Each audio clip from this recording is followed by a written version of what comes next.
Hello everybody, this is Manufactio, my name is Frogman, and welcome back to my world. I decided I was going to continue on making a video or two on this world because of the fact that things did really change when I got into Applied Energistics, and I figured I would share it with you guys. If you notice around in here in the workshop, there's a little bit of stuff changed. There's a few things missing. There's a project going on that we might get into that in a little bit, but I have removed all of the miscellaneous storage and the sorters and a lot of the belts. Actually, I think all of the belts in here are all gone. And that's all been moved downstairs, so we'll look at that in a second. Yeah, I know. I stuck a crafting terminal and some cable up here thinking that I could just, integrate it into that column that's holding the ceiling up and use facades, but we can't make facades yet. So hopefully that will come eventually. I did a little bit of automation over here. This stuff is all integrated into the Applied Energistics system. There's a pipe underneath of there that feeds it into an interface. I believe it's underneath that block or somewhere over here, so that they auto output into the system. I got rid of the furnaces, and I got some mechanism processing machines going on over here so that I can kind of somewhat work with this a little bit better. They're still really slow because I don't have any speed upgrades in these, but they're the workshop machines. They don't have to be fast. This filter here is there so that I can collect an emission that comes off of the crusher and the crushing factories. They emit a dust emission that kind of floats around on the floor and gets in your way and becomes a pain in the butt. If you smack a filter onto the side of a machine that emits any kind of pollution, it should suck up the pollution into the filter. This is slowly gathering it up. I haven't taken it off in a while. I don't know how much is in there, but it does work that way. So on to the first major hurdle with Applied Energistics, and it was these guys, the silos. Applied Energistics storage buses don't read the contents of a silo correctly. I've tried both on the bottom of the silo and on the top of the silo, and all they see is 64 items, not the 36,000 that's in it. So that makes for crafting to be a little bit of a pain in the butt. Plus, if I'm trying to export drastic or large amounts of materials out of this, I'm only seeing a stack at a time, so the Applied Energistics system outside is a little slow because of that. So we have the original bins that have been here for quite a while. They've been left for a reason. Part of the reason why I was hoping that I could read what was in this contents was so that I could use the Applied Energistics system to get rid of the redstone control that I have downstairs and through the rest of the base. And that's not going to happen, so it's still in place. So what I did to get around the small number, which if we go down here, if I get down onto the floor without getting stuck, is I have a storage bus both on the silo and on the bin. The silo is set to bidirectional so that I can input and output out of it, and on here I only have it set to extract only. The silo automatically exports into that bin and keeps it more or less full, so I have a backlog that I can play with out there on the factory floor. So just keep that in mind when you're building these. If you're using the silos, they may not work very well with the Applied Energistics system. Alrighty then, let's go over here. If you notice, the basement's changed a little bit. I had to move things down so I could fit those things in here. So we'll go over to this. Yeah, main controller, really neat, cool, love it. The storage shelves, I decided that I wasn't going to research, I believe it's in logistics, the digital storage or the crafting, because Factorio doesn't have this. This is not something that Factorio has. I may go to that point eventually, but right now I don't need it. So we get out of here. These guys hold a considerable amount of items. So, and they're pretty cheap to make. I mean, they're not terrible. So it's easy to just kind of do the old, let's just slap a storage bus on the side of a really large inventory and use it as a miscellaneous storage. So that's what I am doing. You're going to see it. There's storage buses all over this world, so it does kind of eat a little bit into the processing when the system is actually functioning and making science. So just keep that in mind. You want to keep your storage bus number down quite a ways. Alrighty, over here is something that I just felt like building because I didn't feel like cramming that full of a lot of miscellaneous items that were still too small to be put in a silo. So I call these zip drives. I don't know what the actual term is. Normally when you build these, you use storage drawers with lots of emerald upgrades and a void upgrade, so you have a deep storage of all these items. They're similar to using the silos, but this way it's visible and it's easy to see. Items automatically export into and import out of into the main system once I reach a certain number of items in the miscellaneous storage. So it just kind of keeps itself stocked and I don't have to worry about filling things up too much. Note on the dense cables. When I initially built this system, I did not have dense cables. I've started to replace some of the main feeder lines and some of the other line runs just so that I can try to kind of clean up the mess that I had. So these are a process in and of themselves to try to make. So if you're going to plan on doing AE, I suggest starting the automation for those processes. They need carbon fiber. That's all I'm going to say. So nothing much changed down there other than there's a line of cable that runs out that direction. So let's get out of here. And welcome back to the floor. I guess I'll go over here where we can actually see what's going on. Yeah, it's changed. It's changed a lot. It's a lot more organized now. I changed the style of which I'm actually processing things.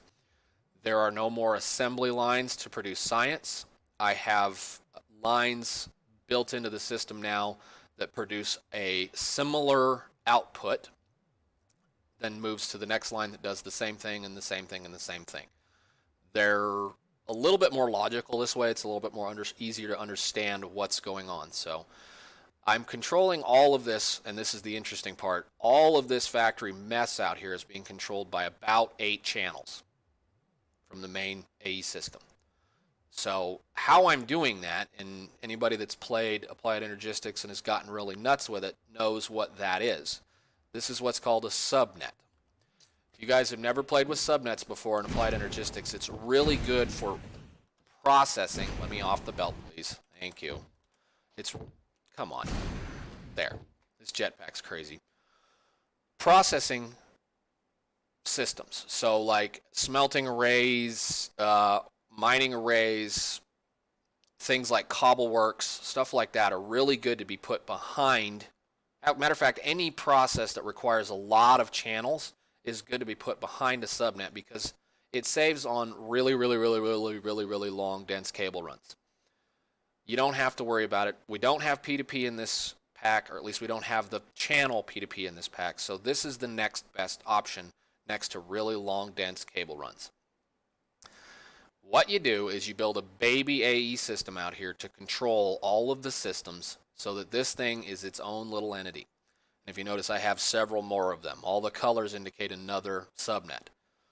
What you do is you interface with the main AE system and the subnet with storage buses and interfaces on both sides.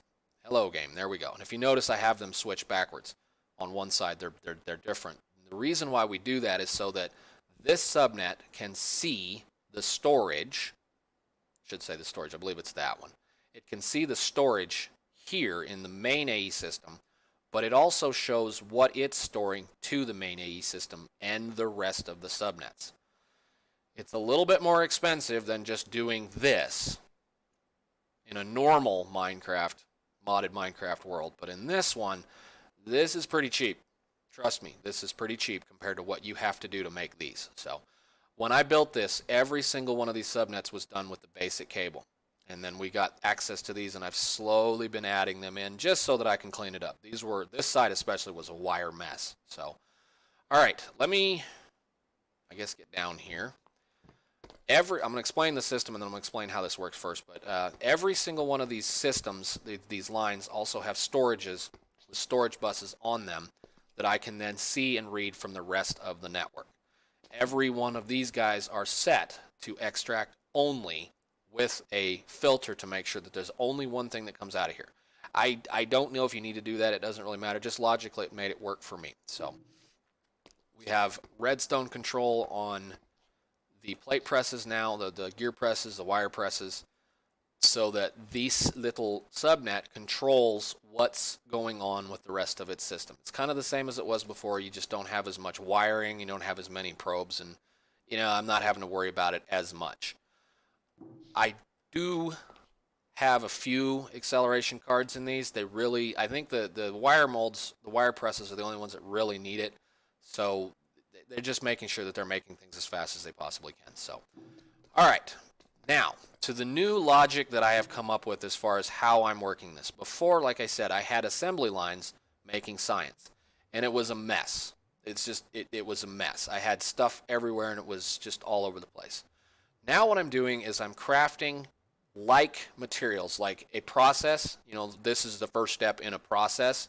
The first step is over there, we're smelting materials. This is the second step where I'm taking raw materials and I'm turning them into a resource that I'm going to need for the next line. So I got rid of the plate presses and I'm using rolling machines from Advanced Rocketry because they are super duper fast, and I don't think they use near as much power either. So I'm really very happy with how they work. I also kind of rerouted a little bit of the piping in the base so that you can actually see it. I had everything in the floor and it kind of just got boring, so now everything's hanging up in the air so you can look at it. I need to change a filter. Yay. We'll do that in a second. Anyhow, plates are made, then gears are made in the same old fashion, and then of course wires down here are made in the same old fashion. I'm using the item routers just so that I can drop something straight into the bottom. I don't want items floating around, and that was just the easiest way to do it. Plus I have a bunch of them. So I have nice little wide walkways now. Everything looks really good. So the next path, or the next thing that we're looking at here, is what we would consider the third stage in the process, whereas I'm making things that I need in order to be able to do the next line. So this line is taking some of the raw materials and making a resource out of it that requires multiple of this, and possibly some of the stuff from the chemical area. This is just a cable washer. I needed it because I needed to clean all these cables, and yeah, handcrafting a bunch of clean cables is a pain. So cobblestone generator,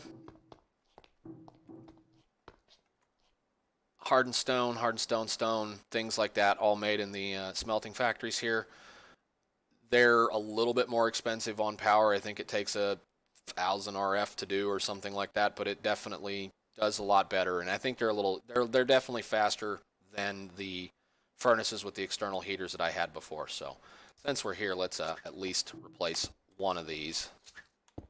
Maybe just do all of them while we're here so that it can clean itself up, because I'm making a mess. And the mess probably almost got out. Maybe. Did it get out? No? Okay, cool. All right. So with the cobblestone works over here, the cobble works, whatever you want to call it, I then pump some of that stuff into this little assembler so that I can make blast bricks, and so I can use Carpenter to make concrete. So that, you know, fixes or fills the need of a couple of machines over here. The really big change is when you decide you want to go to start using RF Tools crafters. Yes, I know I have a little structure around it. I figured since it was going to be here and it's a one block machine, I would make something that would at least kind of make it look like the rest of the system. So I did that. It's just, you know, a visual thing. You don't have to do this. When you get these guys, you need to just go to them right off the bat. They're super silly fast. They craft, I mean, they just flat out smoke even the advanced assemblers as far as speed is concerned, which is kind of some of the problem that I've been having with the wire presses, is that they can't keep up at all. So what we're doing here is probably going to make me make more of those, and I don't know how many more. So I am also keeping a larger stock of all the circuits than I was before. And since I had a bunch of logistical sorters and a bunch of pipe, I decided, well, just for noise and movement, I would just hook them up like that for their output. Red circuits. In the last video, I said that that thing was super slow to make red circuits, and I will still say that you need at least 2 of those when you're making red circuits to try to keep up. At least 2, if not 3, because they're slow. This guy will more than keep up with the rest of the factory. No problem, just goes right on to town and does its work. Yes, I understand this process is a little bit more expensive because it requires redstone. I don't care, I have lots of redstone. This one here, this precision assembler that I'm using to make the blue circuits, is another little thing that when you get to it, you should be making them in this. And the reason why is, that's interesting, I searched circuits last, is the cost. In a regular or standard or anything like that, they cost sulfuric acid and 2 plus 20 of both the red and the green circuits just to make one of them. Yes, you have a duplicator, and you can do this if you want to as well, if you have a bunch of this. But in the precision assembler, it only takes 10 greens and 1 red. So you save considerably on the amount of resources that you use. And if you use the high tier motors and the high tier coils, they really go fast. So this guy's pretty quick. It's not terrible. I mean, I think 28 times speed over normal. I think it's even just as if you use some of the lower tier motors and the lower tier coils, it runs just fast enough to keep up. So definitely worth building when you get to that point. So this little guy, he's just making pipes for the engines or the motors over here. So those are the first 2 rows. All right, let's go all the way down to the end. This line here we're using to make parts for science. For the most part. I mean, I've got a little bit of parts for science over there, but that's what this line is all about. So here I'm making grenades, low density structures, productivity modules, electric engines, motors, drill structure blocks, inserters, and belts. Again, nothing really very hard to deal with here. I got productivity modules on all of them just because I am making them in mass, so no big deal there. The next line is where I make all of the sciences. So again, nothing very hard, nothing very, impossible to understand. Some of them, the greens and the blues, are a little slow, so I put a speed upgrade on them. I'm probably going to convert most of this area over to the advanced ones just because I can right now. I don't really need to. So all of these could be advanced assemblers. It's just that I think at a point I would start overwhelming the wires. And so if I want to do that, I'm going to have to change a lot of the power, and I kind of actually like the wires. I just like the way they look. So, of course, the last line, I'm not using applied energistics to move science to these advanced laboratories.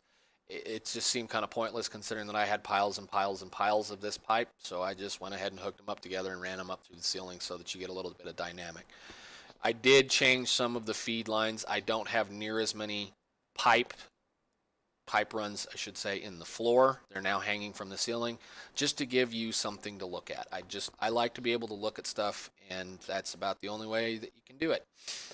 I really like these, other than they make sulfur. And they really pollute. They're not running at all right now, and they're just going to town. So I did have to feed them with universal cables, and if you notice, there are 3 high voltage connectors on the back of that, so they're connected into the main high voltage. That was the only way I could keep them powered. I tried. So, alrighty then. Let's go to the next bit of science, which is going to be the rest of the military. I'm going to kind of put this out here because the rest of this is fairly well normal. You know how it works. Military, if we can get out of here and do this, military requires all of this to craft, and you get 2 of them. So this is fairly straightforward. There's only one way you can craft the grenades, and concrete, there's multiple ways you can change your way. But this thing right here, if you look at a standard assembler, the process is I need copper, gunpowder, and a bunch of iron to make 8 of these. This is using more copper and iron than I think I like it to. You can do this, it's perfectly fine, doesn't really matter. So is there a better way is the question. Well, yeah, if you click on the normal, 2x2 crafting, you take pistol rounds and a magazine and you get 1 of them. Well, that doesn't seem too terribly hard.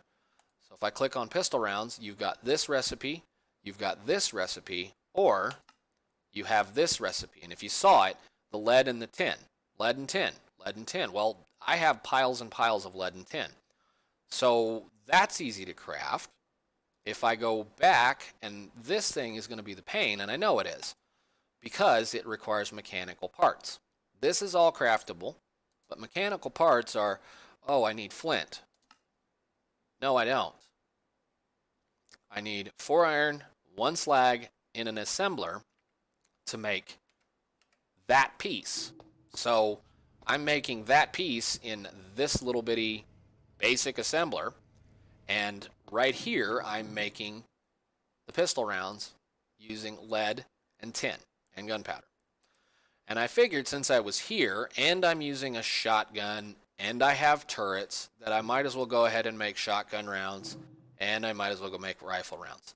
I didn't want to store 2,048 of them, so I'm just using a dropper right now to contain, as a kind of a little storage. And of course, storage buses on the sides, and these guys get auto-filled with the rest of the system. So that guy back there does and I really should probably storage bus this because I found out I actually need a few of these.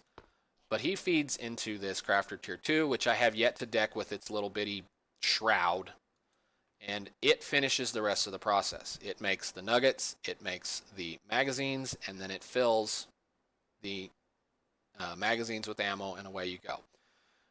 This process actually gets you more of these than the other process. So in the long run, it's cheaper on materials, plus it's using, resources that you're not using anywhere else. So when you get to that point and you're still making military, which challenges are going to require quite a bit of this, you might look at doing this. Alrighty then, so now we're going to move down here. If you noticed, I had to move the walkway over quite a bit. There was a walkway here kind of, but I ran ahead and aligned it so it made a little more sense. And I moved the arc furnace over to here. It is not integrated much into the AE system. It just has an output that dumps stuff in. It kind of works. Actually, I don't think this works at all, but whatever. It's sitting there doing what it needs to do. I think actually I need to connect it to the main line. So this area is considerably different. I got rid of the blast furnaces. I got rid of the coke ovens. And I have replaced steel with just 2 electric furnaces with productivity modules and speed modules in them. They work fine. They keep up just fine with the rest of the system, and I don't have to worry about coal coke anymore. I don't think I'm going to need it. I've probably got about 20 stacks of it anyway, so that's fine. Behind these guys, originally there was a line, and there still is a line out here that I ran resources into this area from the main storage, the main deep storage of raw resources over there to here so that I could process them. And I figured since they were here, I might as well just stick some bins down and interface it with the rest of the AE system. So, excuse me. There's a couple of more things I'm probably going to put in here. I know at least probably I'm going to need iron, and I'm probably at least going to need gold, and maybe copper, I forget.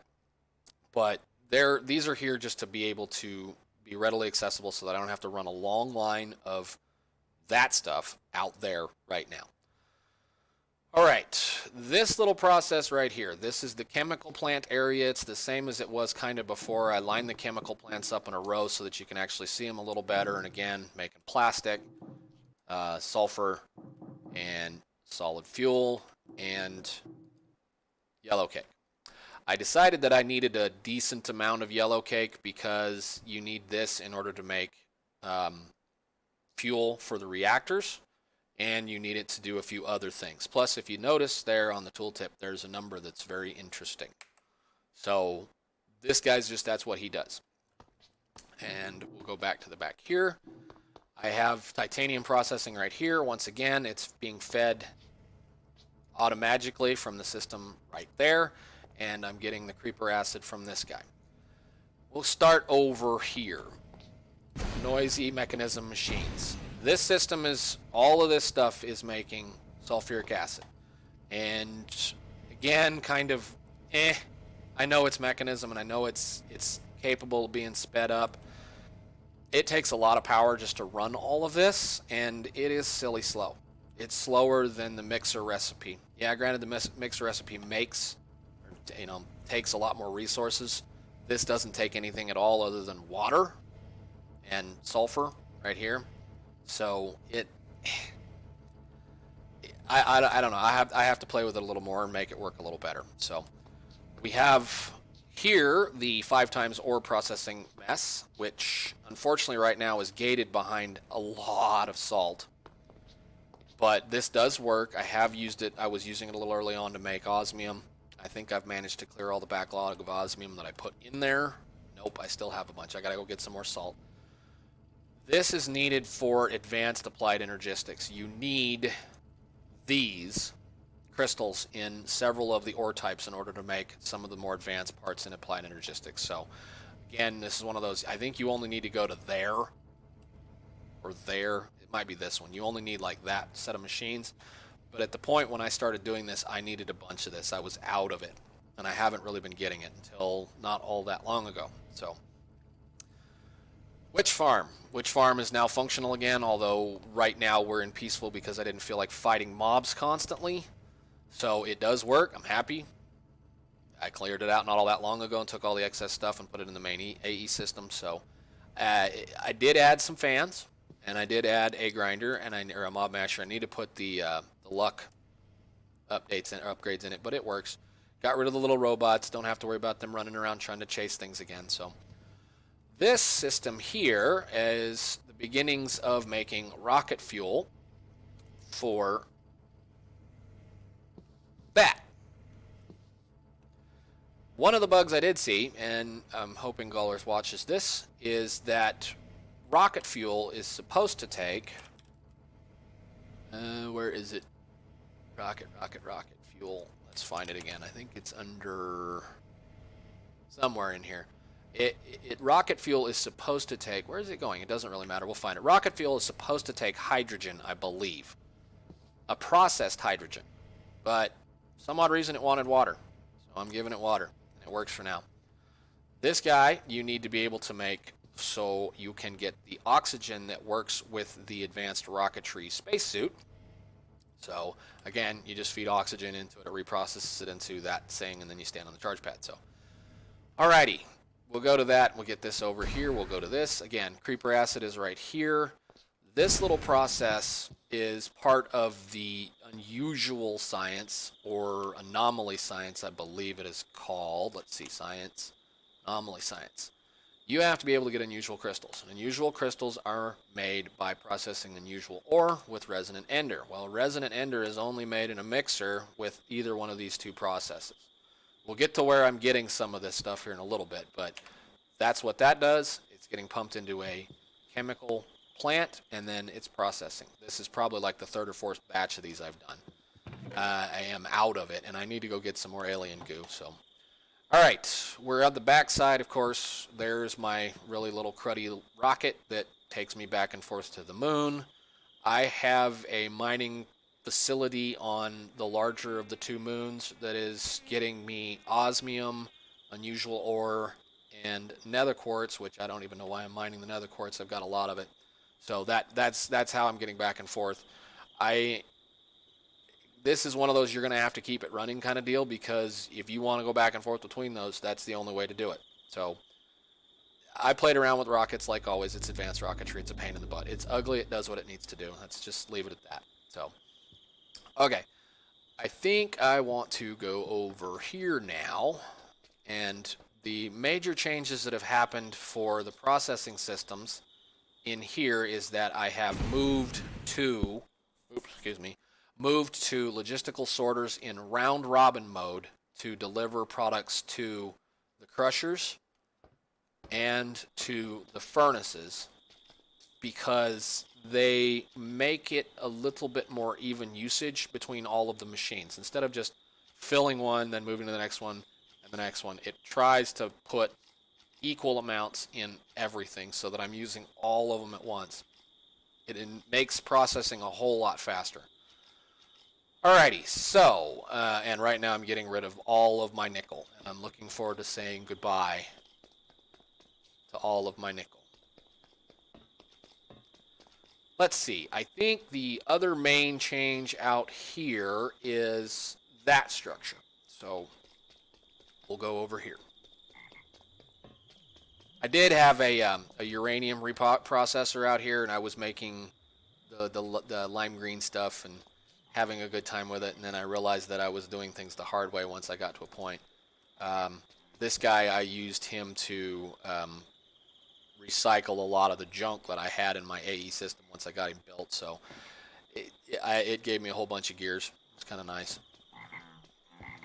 Alrighty, so the problem with this science is, how am I supposed to get this? Well, ender pearls, alien goo. Well, that's kind of hard to get a hold of en masse. You need a lot of it. This is not that hard to get because it's all over the world out here. Matter of fact, the hardest part was getting the end stone. So I tested a garden cloche for a while, and a garden cloche never gave me any of the chorus flowers. If I can get back to it, hang on. I never got any of the chorus flowers. I just got the fruit. The farming, or the multi-farm from forestry, gives you the fruit, and it gives you the flowers, which I probably should peel these out of here at this point, but that's so much simpler, and for what it's worth, it runs on very little power and just needs a little bit of fertilizer, which I already have for my tree farm for my power, so why not just build another one? The biggest expense on that was making the circuit and the, whatever they call them, the vacuum tubes for this. That was 2 ender eyes and a couple of blaze powder. So, you know, I said it's working better than I figured it would. It's still slow because I think it grows at the normal rate of chorus fruit, but it does do what I need it to do for right now. When you get to anomaly science, highly suggest getting one of these set up fairly early, just so that you have some excess. So, alrighty, I think for the most part that's about it. If you notice, I have substantially increased the amount of glowstone lamps all over my base because I've slept way too much. And I have done a couple of other little things like this. That's what the noise is. If you don't have one of these, they're super cool because they act like elytras. And they slow fall too, so very, very, very handy. Runs off the gasoline that the drill runs off of, so I've been having lots of fun and actually getting a little bit more exploring done. I crashed my plane, so I was like, well, it's time to do something else. So I think that's about it. I hope you guys enjoyed this, and thank you for watching. Bye.